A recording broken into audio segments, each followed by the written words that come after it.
Welcome to Shraddha TV 1 news.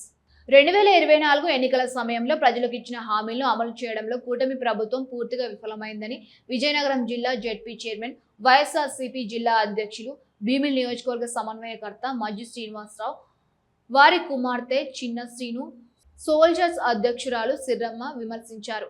YSR Congress party జాతీయ అధ్యక్షులు YS Jaganmohan Reddy ఆదేశాల మేరకు శుక్రవారం చేపట్టిన వెన్నుపోటుకు 2 ఏళ్లు కార్యక్రమాల్లో భాగంగా భీమిలి నియోజకవర్గం ఆనందపురం మండలాల్లో పార్టీ శ్రేణులు నిరసన ప్రదర్శనలు నిర్వహించారు. ఆనందపురంలో వైఎస్ఆర్సీపీ నాయకులు, కార్యకర్తలు భారీగా నిరసన తెలిపారు. ఈ సందర్భంగా కూటమి ప్రభుత్వం విడుదల చేసిన ఎన్నికల మేనిఫెస్టో పత్రాలను ప్రతీకాత్మకంగా దహనం చేశారు. ఈ కార్యక్రమాల్లో పాల్గొన్న చిన్న శ్రీను మాట్లాడుతూ, ప్రభుత్వం అధికారంలోకి వచ్చిన 2 ఏళ్లు పూర్తయినా ఇచ్చిన హామీల అమలులో మొద్దు నిద్రపోతోంది. సంక్షేమ పథకాల్లో కోతలు, నిరుద్యోగ సమస్యల పెరుగుదల, రైతులు, మహిళలు, విద్యార్థులు ఎదుర్కొంటున్న ఇబ్బందులపై ప్రభుత్వం ఏమాత్రం స్పందించడం లేదు.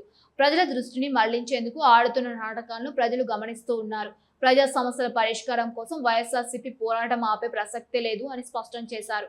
అనంతరం చిన్న శ్రీనుతో పాటు నియోజకవర్గ పరిశీలకులు తైనెల విజయ్ కుమార్, చిన్న శ్రీను, సోల్జర్స్ అధ్యక్షురాలు సిర్రమ్మ ప్రసంగించారు. ఈ కార్యక్రమాల్లో భీమిలి నియోజకవర్గానికి చెందిన ప్రజాప్రతినిధులు, మాజీ ప్రజాప్రతినిధులు, పార్టీ ముఖ్య నాయకులు, అనుబంధ విభాగాల ప్రతినిధులు, కార్యకర్తలు, మహిళా నాయకులు, యువజన విభాగం నాయకులు మరియు పార్టీ అభిమానులు పెద్ద సంఖ్యలో పాల్గొన్నారు.